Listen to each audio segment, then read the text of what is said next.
Hello friends, welcome back to our channel VSK creative vlogs. నేను మీ శరణ్య నరేష్. మరి ఇదైతే last వ్లాగ్కు continuation అనమాట. గోవా ట్రిప్కి వెళ్ళాం కదండి. So Goa trip 3 days complete అయిన తర్వాత ఆ రోజు రాత్రే బయలుదేరిపోయి మురుడేశ్వర్ వచ్చామన్నమాట బస్లో. మరి ఎర్లీ మార్నింగే వచ్చేసాము ఇక్కడికి, బీచ్ దగ్గరికి అయితే వచ్చినాము. ఇక్కడ వాష్రూమ్స్ అవన్నీ అవైలబుల్గా ఉంటాయనుకొని వచ్చినాము ఇక్కడికే. బట్ ఇక్కడ ఏవి అవైలబుల్గా లేవండి, చాలా దూరంలో ఉన్నాయి. మళ్ళీ అవి కూడా అన్ని లాక్స్ వేసి ఉన్నాయి. ఎవరైనా మరి డబ్బులు తీసుకునైనా పంపిస్తారేమో అనుకున్నాం, కానీ అసలు ఎవ్వరు కూడా అందుబాటులో లేకపోయే వరకు ఇట్లా కాదని చెప్పేసి హోటల్కే బయలుదేరిపోయి ఉన్నాం అనమాట. అందరికీ 3 days ఆడి బీచ్లో ఇంకా మార్నింగ్ ఒప్పుకోలేదనమాట. టెంపుల్ క్లోజ్ చేస్తారని బీచ్ ఆడడానికి వెళ్ళలేదు ఇంకా అక్కడ.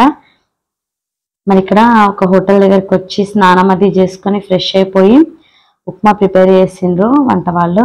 సో తినేసి టెంపుల్ కోసం దర్శనంకి అయితే వచ్చినాము.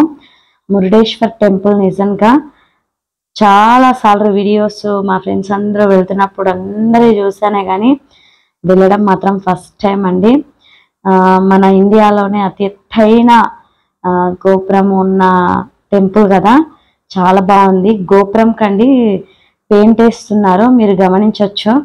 సో అందుకే మొత్తం అట్లా కట్టింది ఉందన్నమాట, పైనుంచి పెయింట్ వేసుకొస్తున్నారు.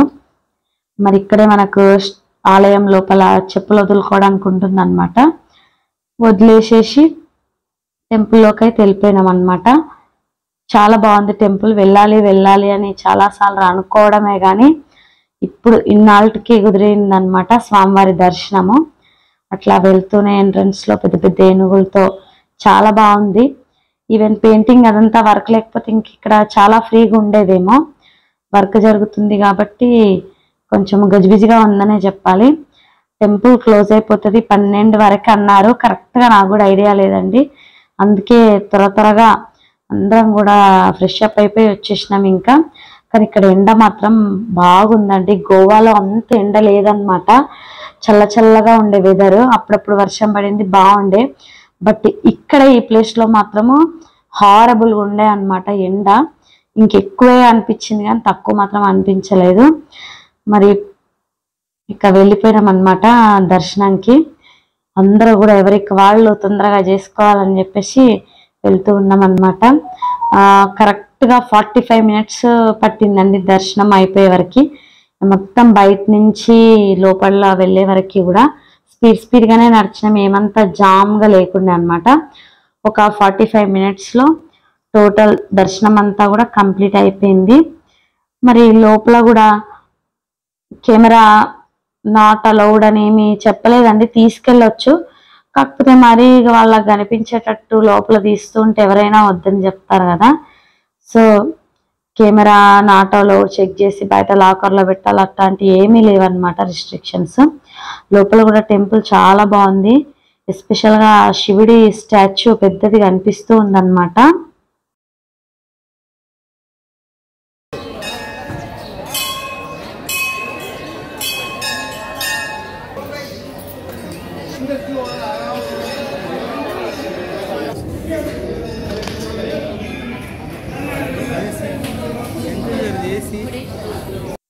చూసారా చక్కగా మీరు కూడా అయ్యవారిని దర్శించుకున్నారు కదా. మరి బయటకు వస్తూనే ఇక్కడ చిన్న టెంపుల్స్ కూడా ఉన్నాయండి. వినాయకుడి టెంపుల్ అండ్ అమ్మవారి టెంపుల్, చిన్న ఆలయాలు లోపల ఉన్నాయన్నమాట. దత్తాత్రేయ స్వామివారి గుడి. అక్కడ కాసేపు కూర్చున్నాం అనమాట. బాగా ఎండగా ఉందని చెప్పేసి కాసేపు కూర్చొని ఇంకా మహాదేవుడి స్టాచ్యూ దగ్గరికి వెళ్దామని చెప్పేసి బయలుదేరినాము. చూసారా గోపురం వెనకాతల సగమైందనమాట పెయింటింగ్ వర్క్.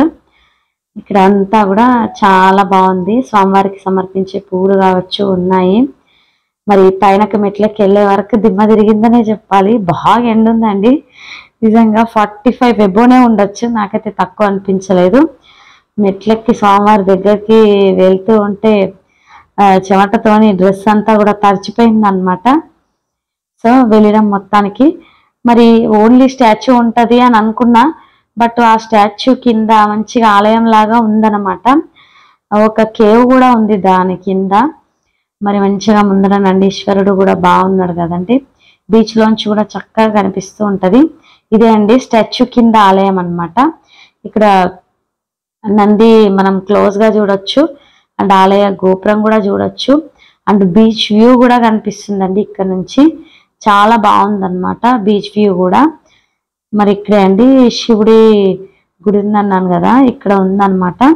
ఇక్కడ మొక్కేసుకొని లెఫ్ట్ సైడ్ వెళ్తున్నారు అందరూ. ఏముందా అక్కడ అమ్మవారి టెంపుల్ అని అనుకున్నాను, కాదండి అక్కడ ఒక కేవ్ లాగా ఉందన్నమాట. టికెట్ అది ఛార్జ్ చేస్తున్నారో లేదో, మేము వెళ్ళలేదన్నమాట. చిన్నగానే అక్కడ లెఫ్ట్ నుంచి కట్ చేసి ఇక్కడ రైట్ కనిపిస్తుంది కదా ద్వారం, అందులోంచి బయటకు రావాలి. లోపల మన విగ్రహాలు అవి ఇవి ఉన్నట్లున్నాయి, కనిపించినాయి అన్నమాట. సో మా నాని వద్దన్నాడు, ఇంట్రెస్ట్ లేదని చెప్పేసి. ఎందుకంటే మా నాని ఆల్రెడీ ముందు వ్లాగ్లో చెప్పినాను కదా, కొంచెం సిక్ అయి ఉన్నాడు, ఎండకి ఇంకా ఓపిక లేదు వెళ్దామనేసి వచ్చేసినాము. అక్కడ నుంచి ఎండకి ఇంకా ఆస్వాదించలేకపోయినాం కదండి. సాయంత్రం సమయాల్లో వస్తే ఇంకా చక్కగా ఈ వెదర్ని మంచిగా వ్యూని కూడా ఎంజాయ్ చేయొచ్చు. మళ్ళీ ఇక్కడ శనీశ్వర ఆలయం కూడా ఉందండి. మంచిగా చక్కగా స్వామివారిని అయితే దర్శించుకొని బయటకు వచ్చేసినాము. ఇక్కడ ఏమైనా మరి ఎత్తైన గోపురం ఉంది, ఏదైనా రీల్స్ ప్లాన్ చేద్దామన్నా ఎండ మామూలుగా లేదు. ఒక్క వీడియో ఇలాగ తీయమంటే తీస్తాడనమాట మా నాని. ఇవన్నీ కూడా నేను షార్ట్స్, బ్యూటిఫుల్ షార్ట్స్ రోజు ఒక చొప్పున చక్కగా అప్లోడ్ చేస్తానండి.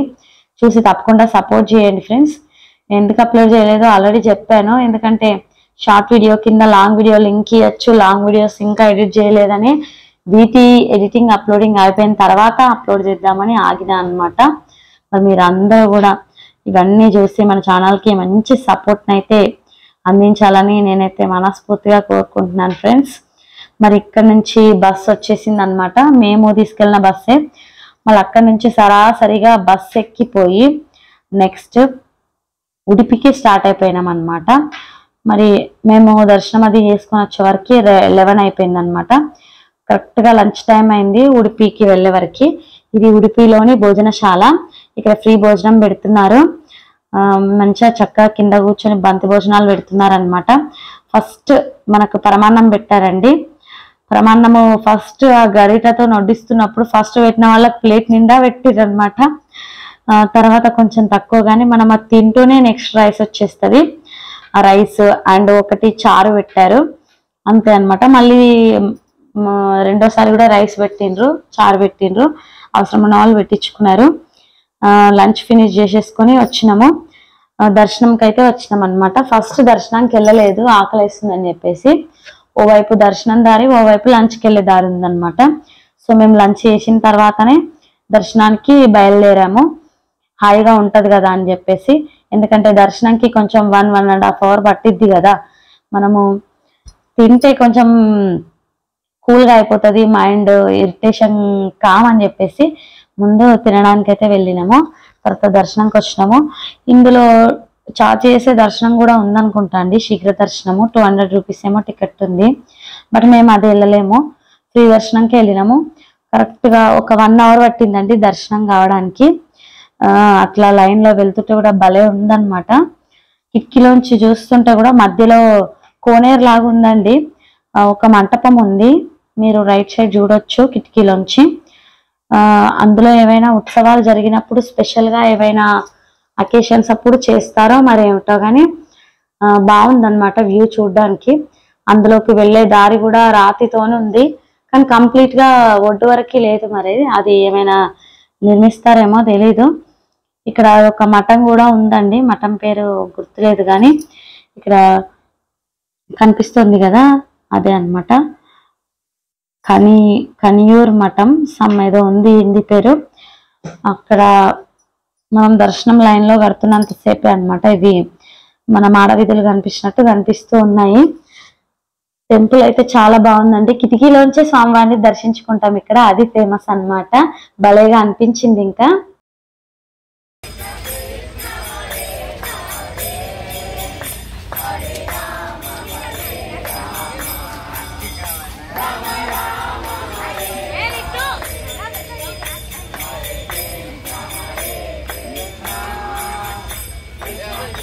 కానీ ఇట్లా భజనలు చేశారు ఎవరో, లోపల కూడా చక్కగా పారాయణం చేస్తున్నారండి, భజన చేస్తున్నారు. ఎంత బాగుందో. లోపల వీడియోలు ఫోటోలు తీయకూడదని బోర్డు పెట్టిండ్రు. బ్యాగ్లోనే ఉంది ఫోన్, కానీ తీయలేదు ఇంకా, మళ్ళీ ఎందుకు తెచ్చుకోవడం అని చెప్పేసి. బట్ శ్రీకృష్ణుని టెంపుల్ చాలా చాలా బాగుంది. కిటికీలోంచే స్వామివారిని దర్శించుకుంటాం. దాని వెనకాల కూడా ఏదైనా చరిత్ర ఉండొచ్చు. చాలా బాగుంది టెంపుల్ మాత్రం. అక్కడ నుంచి స్టార్ట్ అయిపోయి గోకర్ణకు వచ్చినాం అనమాట. ఈ గోకర్ణకు వస్తున్నప్పుడు ఈ మధ్యలో అండి ఇదంతా స్పాట్ కనిపించింది అనమాట. బీచ్ లాగా రాళ్ళతో బాగుండే. అసలు ఆపి అక్కడ కొంచెం స్పెండ్ చేయాలని ఉండే టైము, బట్ అసలు ఆపలేదన్నమాట. ఎందుకంటే గోకర్ణకి లేట్ అయిపోతుంది, టెంపుల్ క్లోజ్ చేస్తారని చెప్పేసి ఆపకుండా తీసుకొచ్చారు. నిజంగా అక్కడ ఆపితే ఒక 1/2 అవర్ స్పెండ్ చేస్తే చాలా బాగా అనిపించేది అనమాట. మరి ఆకుండా అయితే గోకర్ణకి వచ్చేసినాము.